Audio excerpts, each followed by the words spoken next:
welcome to the podcast, Amazing Tales from Off the Beaten Path. I'm your host, Mike Allen. Well, this week, a town that was built around a single industry. Now, that industry involved an insect. The manufacturing plant was the largest of its type anywhere in the world. The town was literally built by the employer, employee housing, sewer and water, fire department, community center, and much more. It was considered, in fact, the start of corporate welfare in the United States back in the 1800s. Our guest today is Sharon Cohen, author of the book Connecticut Industries Unite for World War II Victory. She's going to tell us the incredible story behind the resourceful, entrepreneurial Cheney brothers and their factory town in Manchester, Connecticut, where more silk was produced than anywhere in the world. Sharon's going to be along in just a moment with that story. Well, this week's trivia question, one of the nation's most prolific serial killers was called the Eggman. Why? Stick around after the main program for the answer, because then you'll know what we're covering next week.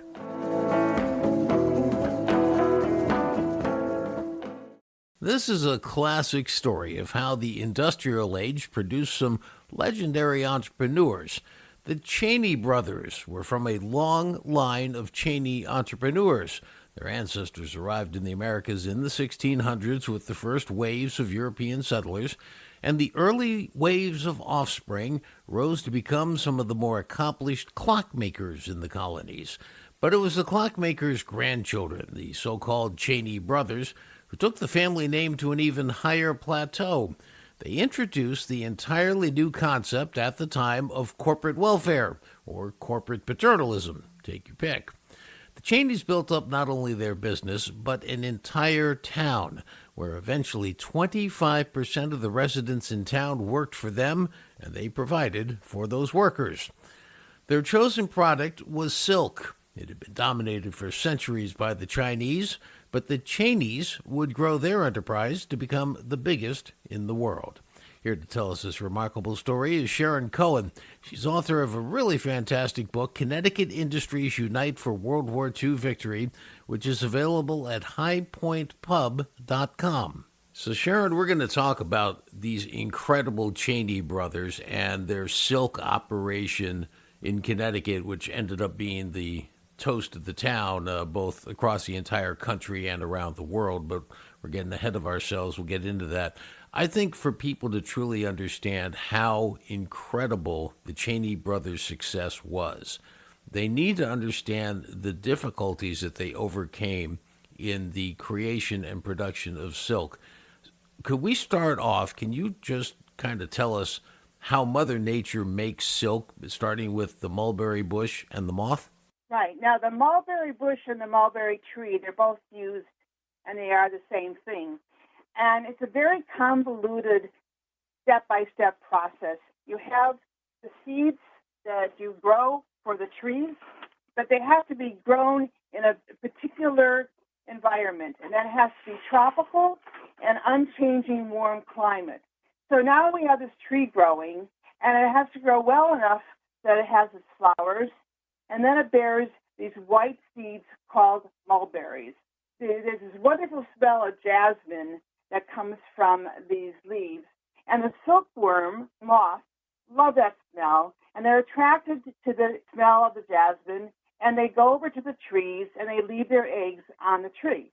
Over several days, the eggs hatch into black caterpillars. These caterpillars pig out on the leaves for a month or so.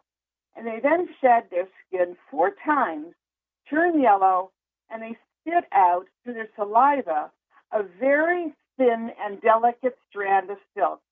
It's nearly 3/4 of a mile long. It's incredible. And they wrap this one strand around themselves into a cocoon. And now, only now, do the silk mills get involved, because they need to harvest these cocoons and extract that one long strand of silk through boiling. This is incredible. I mean, it's when you stop and think about how Mother Nature set this up, it's just remarkable. But there's only one trick, right? The mulberry bush, the mulberry tree has to be in a tropical climate, right? And Can you take us back in time to the early 1600s when that lesson was learned very strongly? Yes, this is when King James of England really wanted to build up his treasury. So China had a very lucrative silk business. And what he decided to do was to follow their use of mulberries. Now, I don't know if you remember as a kid, here we go round the mulberry bush so early in the morning. Well, that song, some believe, is actually from King James when he tried this mulberry tree growing. But unfortunately, he didn't understand all the convoluted steps. He tried it in England and he tried it in the colonies, and it just didn't work out. And so he failed. But others did make a go of it. Well, you're right. And in the 1700s, New England farmers continued to try and grow these mulberry bushes, and it wasn't very successful. But in the early 1800s, something changed when I'm not exactly sure who came up with this. I assume a horticulturalist from some part of the world introduced a hardier version of the mulberry plant, one that didn't need quite so much of a tropical climate. And so a lot of people, took to this and started investing in it. It became quite a fad.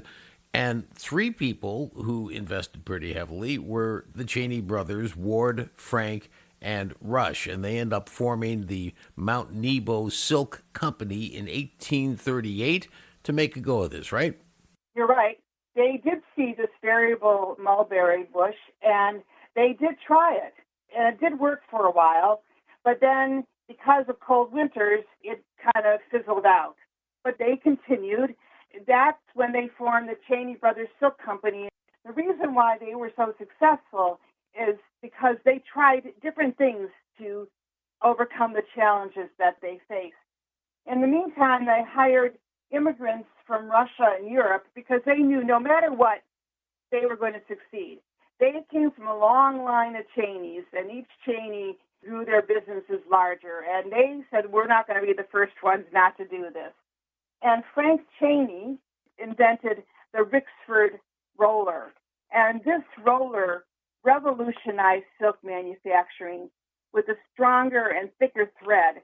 And so they were able to use silk for many different products besides raw silk. They used it for velvet. And actually, the big thing that they used it for eventually for World War I was for parachutes.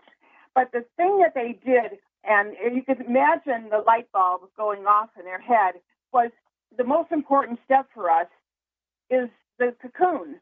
So why don't we just import the cocoons and forget about all the other steps? And that's exactly what they did, and that's why they succeeded and everybody didn't. So, Sharon, indeed, that Rixford roller was a key breakthrough for the Cheney brothers and really helped propel them. Now, this was incredible how many immigrants they brought in, first of all, but the fact that they employed 25% of the population of the town of Manchester was also amazing. But they couldn't have done all this without attracting workers as well. And they did this through something that came to be known as welfare capitalism or benevolent paternalism, depending on what you want to call it. Could you tell us what the Cheneys did to attract workers? They were South Manchester. They became the whole town. And because they were the primary industry in Manchester, and actually that whole area of Connecticut, they took ownership, actual ownership of their employees. And that is what you said is called corporate paternalism or welfare capitalism. And what that means is that the owner becomes the father and the employees become the family. And so what happened is that they built homes for the workers. They had a place to live. They had schools.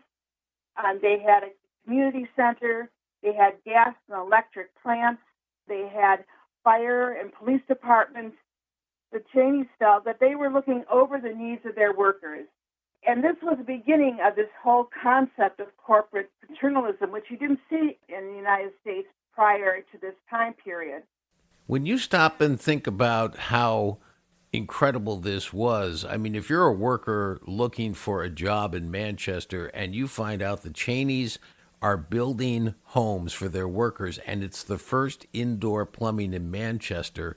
And they're building a railroad between Manchester and Hartford. They're building Cheney Hall, and like you say, schools and recreational centers, even churches, I think, in some places. But it's just amazing what they did, and all the positives of this. There's no denying how positive this was. But there were some negative parts to this as well, from the perspective of some of the workers. Despite all of this gift giving, of, if you will, it wasn't always accepted as the way the Cheneys maybe intended. You're right. In my book, I have this wonderful interview with a woman who's now over 100 years old, actually, and she talked about what it was like working for Cheney. And she did live in a boarding house. All her meals were paid for. But there was the other side. And this is where there was a lot of employees that left the company because they didn't like the other side of this equation. They liked all the services they got, but they felt that they had to give in many respects to the needs of the company. Many of them worked in very harsh conditions. They were 10-hour shifts, and it was very noisy and dangerous. And actually, just like in other companies, many other companies, especially mills, there were a lot of injuries and people who died. Now, they tried to bring in the union, but that was really a no-go with the Cheneys. They truly saw themselves as the father. And there's a quote here that was really interesting. It says, "No real labor union has ever succeeded in getting a toehold in the sacred boundaries of South Manchester." And you're right, that activity was occurring in the early 1920s, the union busting, if you will, or just refusing to recognize them, because I think the workers had voted to join a union, and Cheney's said, no, we're not going to recognize that. So that battle was going on. And then what ends up happening a few years later is the stock market crash in 1929, and the fortunes of that company, along with many others, kind of collapsed, and they ended up having to sell off some of Cheney Village, all these assets that they had built, the schools, the rec buildings, the water company, all got sold off, and they had to file for bankruptcy protection. But then in 1938, and I think it's this entrepreneurism you referred to earlier about we're not going to be the ones to fail, they end up creating a joint partnership with the Army and DuPont in 1938 to form a company called Pioneer Parachute, where they finally give up silk even and go with nylon and rayon. What did they do with that? When the Depression hit, as you said, many companies were closing down, and Cheney was having a really difficult time. But once again, they were at the right place at the right time. Even before then, they had been working with DuPont. They realized that perhaps silk parachutes were not always going to be the answer. And DuPont was looking at the fact that they could make synthetic ones.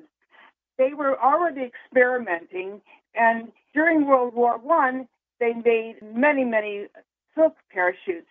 But when World War II came around, they couldn't do that anymore because they couldn't import the cocoons, right? You couldn't get anything from Asia. So DuPont and the Cheney brothers already are a step ahead. And by the end of the war, they were making 300 parachutes a day with approximately 3,000 people. So once again, Cheney, they overcame their challenges, and they were very innovative. And you found out, I believe, in your research, didn't they make the parachutes used in the D-Day invasion? Yes, it was used in Normandy. Another thing is that when you go from silk to nylon parachutes, you don't know if they're going to work the same way. When you want to make sure when those troops jump out of that plane, that parachute's going to work. Otherwise, that's it for them, right? So they put out a request to have somebody test out that parachute. There was a woman named Adeline Gray of Oxford, and she was only 24 years old, but she was what was called a barnstormer. She had been doing daredevil stunts out of her own plane that she had purchased, and she was a pilot. And she said, I'll try out this new parachute.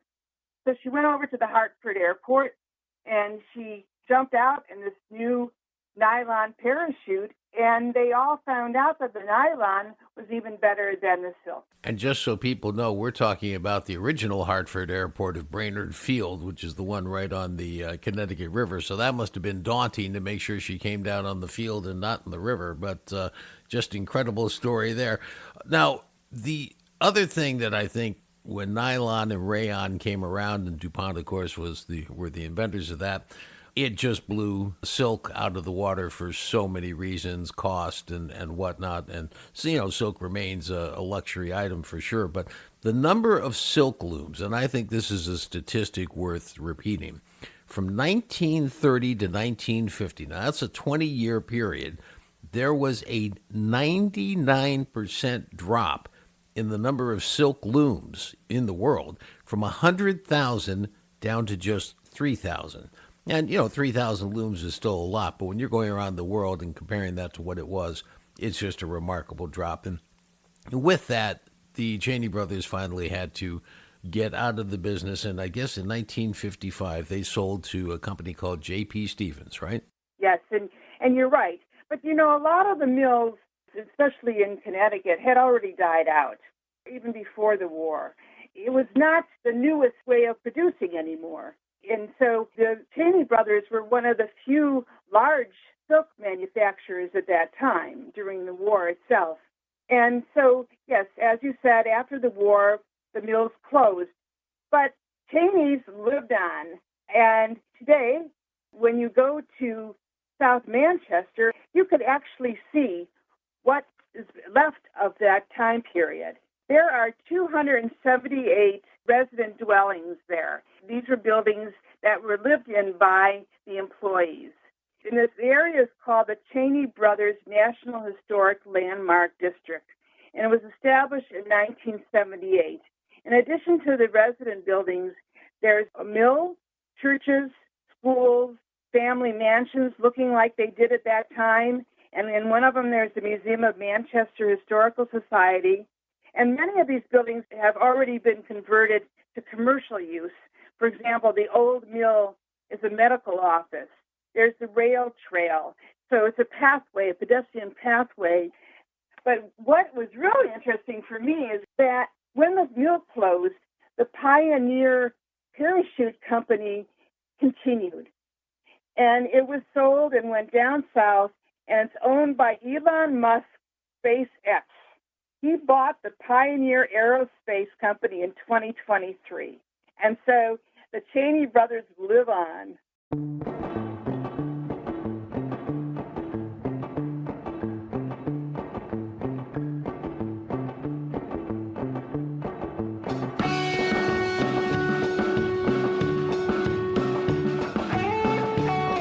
Well, that wraps up this episode of Amazing Tales from Off the Beaten Path. When the Cheney brothers' operation was at its peak, they were producing as much raw silk as France, Germany, Italy, and England combined. I want to thank our guest for today's program, author Sharon Cohen. You can get her book, Connecticut Industries Unite for World War II Victory, at highpointpub.com. The answer to this week's trivia question. The question was, one of the nation's most prolific serial killers was called the Eggman. Why? Well, the answer is serial killer Michael Ross grew up in rural eastern Connecticut on an egg farm. Next week on Amazing Tales, we'll look back at Ross's spree. He raped and strangled 8 young women, leading him to become the last person put to death in Connecticut via capital punishment. We're going to speak with the journalist who spent 10 years getting to know Ross, actually getting closer to him than anyone else, including his family, right up to his execution. Amazing Tales from Off the Beaten Path is a production of True North Associates, LLC. This is Mike Allen. Be safe and stay healthy.